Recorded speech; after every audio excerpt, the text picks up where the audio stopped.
Hello, this is Scott Bogan, and I'm going to be speaking to you about VoiceThread. VoiceThread is a tool that enables an individual to share information about a topic within an online format. Invited participants are able to provide feedback or interactive discussion within a VoiceThread created slideshow. Participants who are invited to participate by the instructor or person who is coordinating the course or lesson can upload comments by microphone, text, documents, or pictures. Comments can be uploaded at different times by accessing any computer or mobile device. Before moving forward, I do want to mention that the source for all the materials that I will be presenting in this video, including the slides, are from www.voicethread.com. How does one use VoiceThread? Well, an individual who is interested in using VoiceThread must purchase a license to use the system. Users who then have the license may upload presentations into a VoiceThread.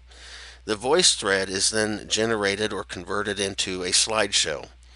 The user then sends a link to those invited to participate by making comments or feedback for each of the slides. And participants can upload discussion items by microphone, by texting, or by any other type of audio or visual presentation. Some of the benefits of this system includes the following. It provides a way for participants to provide feedback whenever they wish. So again, that's perfect for online learning. And it provides a way for participation in group discussions in an online format.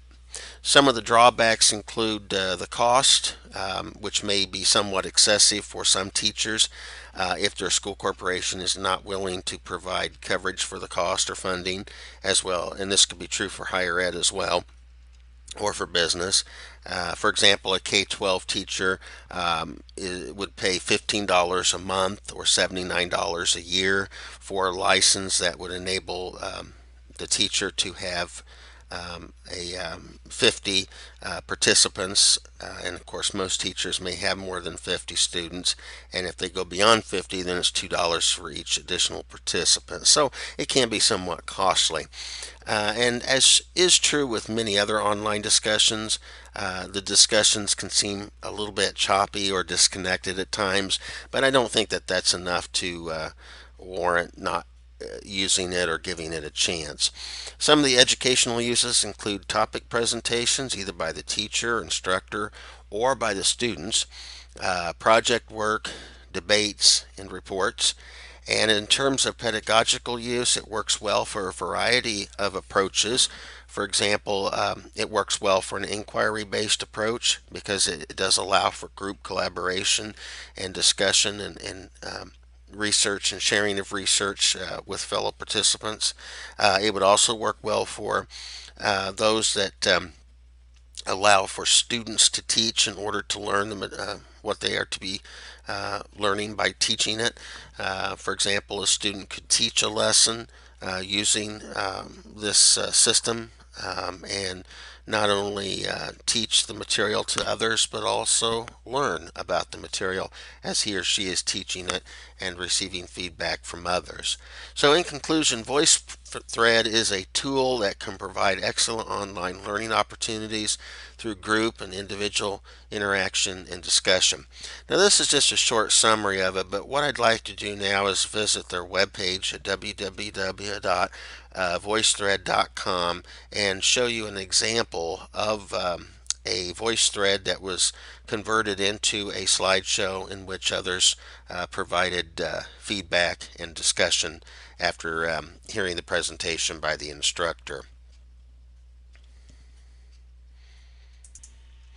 This is the main page for voicethread.com, and when you go to the main page you will find samples of comments that have been made by users of this system, as well as the products that are available for individuals, schools, and school districts and states for K-12 and for those in higher ed, and as well as a section on the features of this system, as well as a blog and a digital library, which is where I will go to in just a minute to show an example. But if you go to the features page, of the VoiceThread website, you will find a listing of information about VoiceThread, how it is a cloud application, so there's no software that has to be installed into your computer, and as long as you have an updated version of Adobe Flash, it will work in almost any connection, including mobile devices.